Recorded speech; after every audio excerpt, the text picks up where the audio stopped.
Hello students, कल हमने biology की जो क्लास हुई थी आपकी, उसमें हम सजीवता के लक्षणों के बारे में अध्ययन कर रहे थे। दो क्लासों में अब तक हमने सजीवता के लक्षणों के बारे में अध्ययन किया है। कुछ लक्षण और बकाया हैं, तो उन लक्षणों को आज हम यहाँ पर कंप्लीट करते हैं। सजीवता का जो एक और जो लक्षण है वो है अनुकूलन। अनुकूलन कौन सा लक्षण है? अनुकूलन। प्रत्येक सजीव जो होता है या जो जीवधारी होते हैं, वे वातावरण के अनुसार अपने आप को ढालने का प्रयास करते हैं। तो उन सजीवों में उस वातावरण के अनुरूप परिवर्तन होने लगते हैं, और जब सजीवों में वातावरण के अनुरूप जो परिवर्तन होने लगते हैं वो कहलाता है आपका क्या? अनुकूलन। तो हम कह सकते हैं किसी सजीव द्वारा अपने आवास के अनुरूप परिवर्तन करना क्या कहलाता है? अनुकूलन कहलाता है। तो हम कैसे लिखेंगे परिभाषा?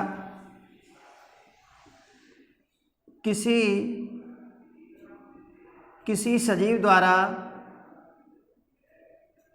अपने आवास जहाँ पर वो रह रहा है, या अपन कह सकते हैं अपने वातावरण, जिस वातावरण में वो रह रहा है, अपने आवास या कह सकते हैं वातावरण के अनुरूप, वातावरण के अनुरूप स्थायी परिवर्तन हो जाता है। वातावरण के अनुरूप स्थायी परिवर्तन हो जाता है, और ये जो स्थायी परिवर्तन होता है यही क्या कहलाता है? अनुकूलन कहलाता है। क्या कहलाता है? अनुकूलन। जो प्राणी होते हैं या जो पेड़ पौधे होते हैं, उनमें विभिन्न प्रकार के अनुकूलन पाए जाते हैं।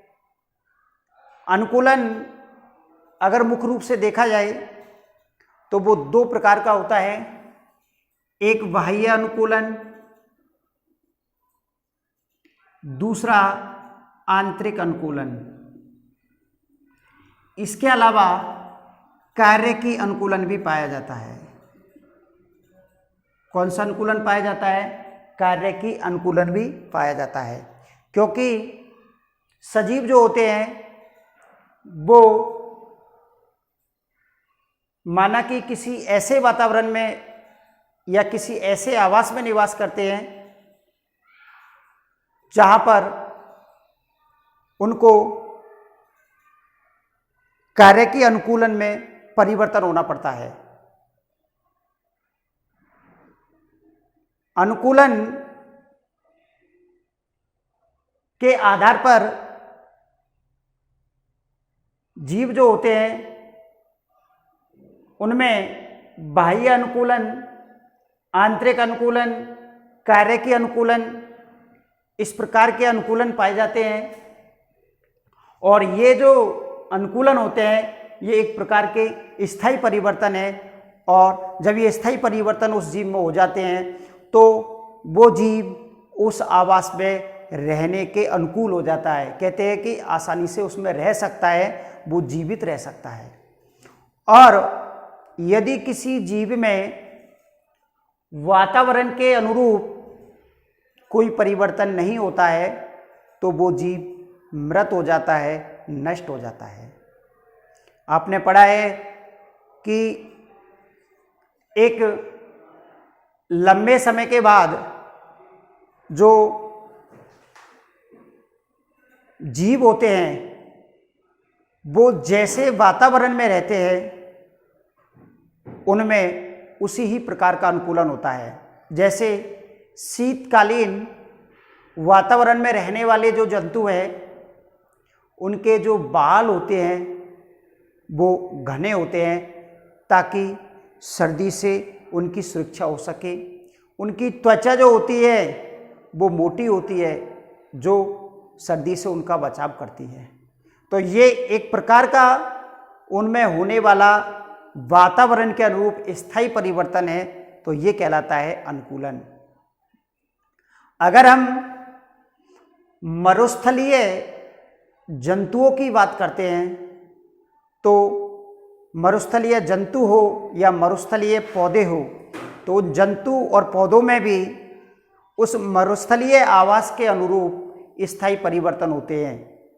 पौधों में देखा जाए तो मरुस्थलीय जो पादप होते हैं उनकी जो पत्तियां होती हैं वो नुकीली या कांटे के रूप में परिवर्तित हो जाती है ताकि बाष्पोत्सर्जन की क्रिया कम हो और पौधे में जल की कमी को रोका जा सके, ताकि पौधा अच्छी वृद्धि करे और जीवित रहे। अगर इस प्रकार का अनुकूलन नहीं होता तो वो पौधा नष्ट हो जाता। तो अनुकूलन सजीवता का एक प्रमुख लक्षण है। निर्जीवों में किसी भी प्रकार का अनुकूलन नहीं पाया जाता। अगला जो सजीवता का जो लक्षण है वो है समस्थापन। अगला कौन सा है? समस्थापन। समस्थापन समस्थापन में क्या होता है? सजीव जो होता है वो परस्पर अपने अंगों को मिलाकर, आपस में अपने अंगों को मिलाकर और अस्थायी सामंजस्य बनाता है जिससे उस जीव का संतुलन बना रहे। तो हम कैसे लिखेंगे?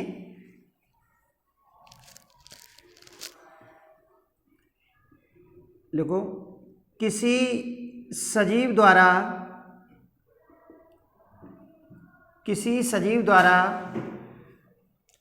विभिन्न प्रकार के अंग, किसी सजीव द्वारा विभिन्न प्रकार के अंग परस्पर अस्थायी सामंजस्य बनाकर, परस्पर अस्थायी सामंजस्य बनाकर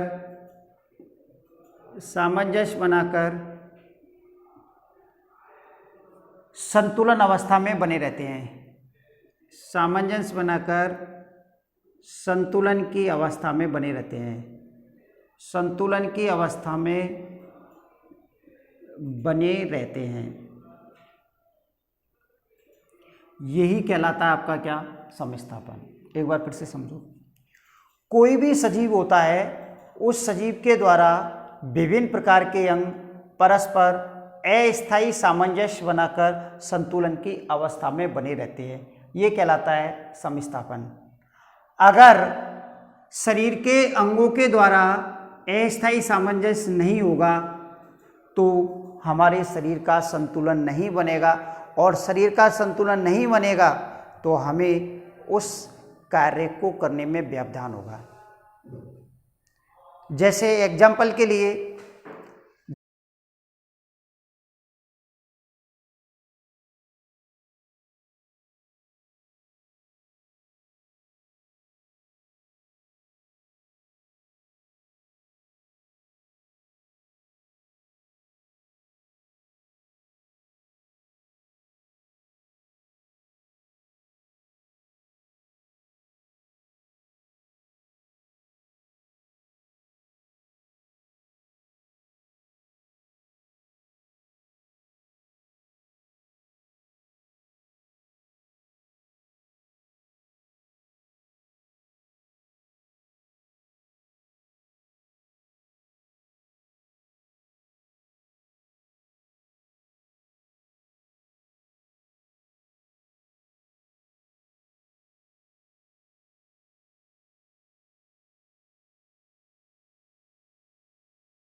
तो या जब अत्यधिक गर्मी पड़ती है, तो जब गर्मी पड़ती है तो हमारे शरीर का जो टेम्परेचर है उसको 37 डिग्री बनाए रखने के लिए ही हमारी जो त्वचा होती है उसके द्वारा जो श्वेत ग्रंथियाँ होती है वो सक्रिय होती है, और सक्रिय होकर के और पसीने को कहाँ निकालती है? बाहर।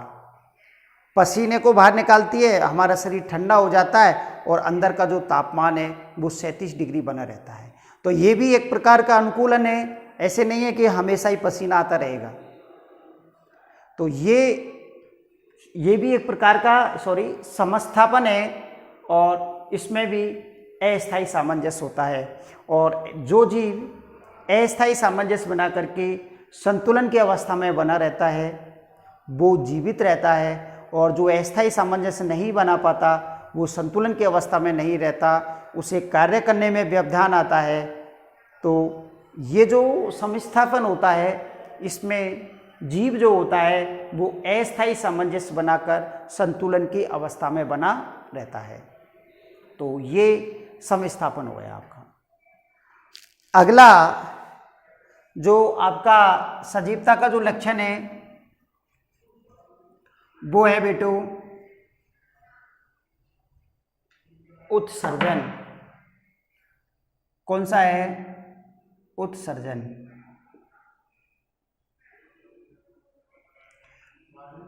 सजीव जो होते हैं इन सभी सजीवों में उत्सर्जन की क्रिया होती है, जबकि जो निर्जीव होते हैं उन निर्जीवों में उत्सर्जन की क्रिया नहीं होती। क्योंकि जो उत्सर्जन होता है इसमें जो उत्सर्जी पदार्थ होते हैं उन उत्सर्जी पदार्थों को शरीर से बाहर निकाला जाता है, शरीर से बाहर निकाला जाता है। तो हम कह सकते हैं कि ऐसी प्रक्रिया जिसमें उत्सर्जी पदार्थ या अपशिष्ट पदार्थों को शरीर से बाहर निकाला जाता है क्या कहलाती है? उत्सर्जन कहलाती है। अगर उत्सर्जन के आधार पर देखा जाए तो जीव जो होते हैं वो मोस्टली 3 प्रकार का उत्सर्जन करते हैं। कितने प्रकार का करते हैं? 3 प्रकार का। कुछ जीव ऐसे होते हैं जो किसका उत्सर्जन करते हैं? यूरिया का। कुछ ऐसे होते हैं जो यूरिक अम्ल का उत्सर्जन करते हैं, और कुछ प्राणी जो होते हैं वो अमोनिया का उत्सर्जन करते हैं। किसका उत्सर्जन करते हैं? अमोनिया का। जो यूरिया का उत्सर्जन करते हैं जो जंतु, वो जंतु कहलाते हैं यूरियोटेलिक। कौन से जंतु कहलाते हैं? यूरियोटेलिक। जो यूरिक अम्ल का जो उत्सर्जन करते हैं वो जंतु कहलाते हैं यूरिकोटेलिक। कौन से जंतु कहलाते हैं? यूरिकोटेलिक। और जो अमोनिया का उत्सर्जन करते हैं वो जंतु कहलाते हैं अमोनोटेलिक। अमोनोटेलिक। तो हम यहाँ पर देख रहे हैं कि यूरिया, यूरिक अम्ल, अमोनिया ये सभी कैसे पदार्थ है? उत्सर्जी पदार्थ है। और इन उत्सर्जी जो पदार्थ है ये सभी नाइट्रोजनीय अपशिष्ट पदार्थ होते हैं जिनको शरीर से बाहर निकाला जाता है।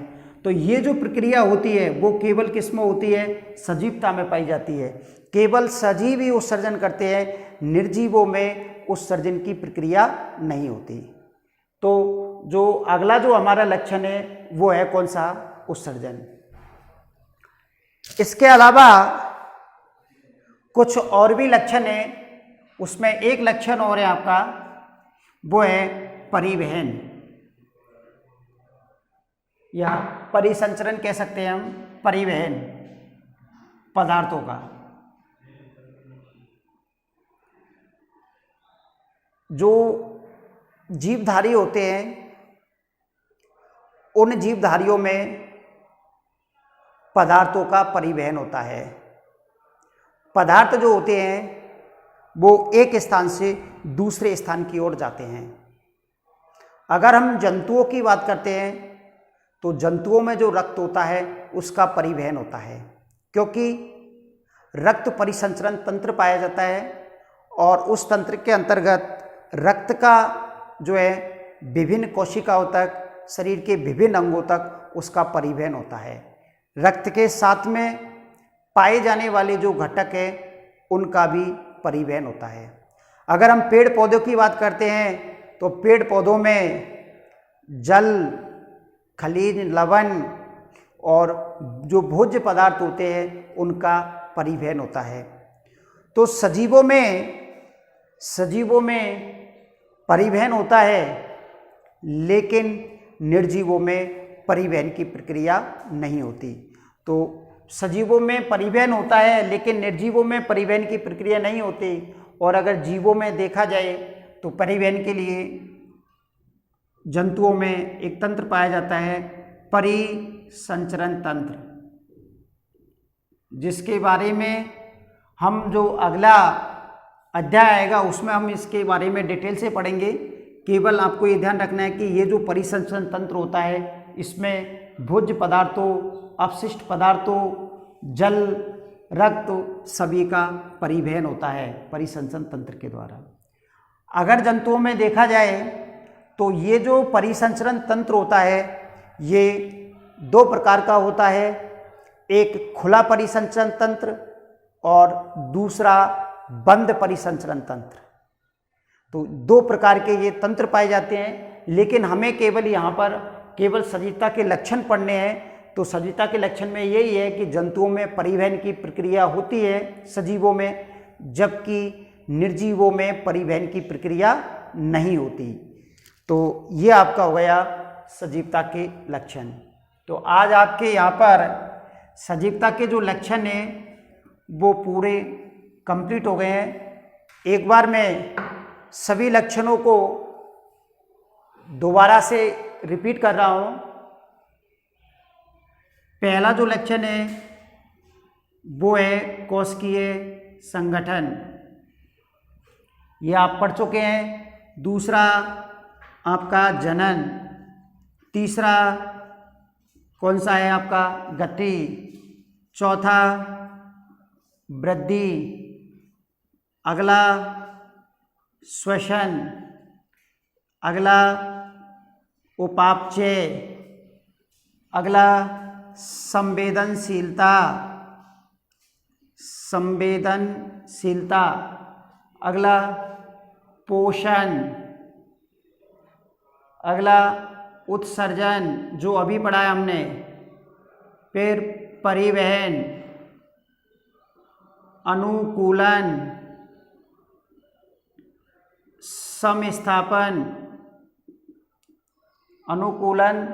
समस्थापन। तो जंतुओं में पाए जाने वाले, या हम कह सकते हैं सभी जीवधारियों में पाए जाने वाले ये लक्षण हैं। इन लक्षणों के आधार पर हम कह सकते हैं कि ये सजीव है, और यदि ये जो लक्षण किसी में भी नहीं पाए जाते तो हम कह सकते हैं कि वो निर्जीव है। तो ये सजीवों में पाए जाने वाले लक्षण हैं जिनका हमने यहाँ पर अध्ययन किया है। आप सभी स्टूडेंट्स इनको ध्यानपूर्वक पढ़ेंगे और निर्जीव और सजीव में अंतर आसानी से हम इनको देख करके ज्ञात कर सकते हैं। तो आज आपके यहाँ पर सजीवता के जो लक्षण हैं वो प्रश्न आपका जो चल रहा था 2-3 वीडियो में वो आपका समाप्त हो चुका है। कल से हम विज्ञान की शाखाओं के बारे में अध्ययन करेंगे। Thank you.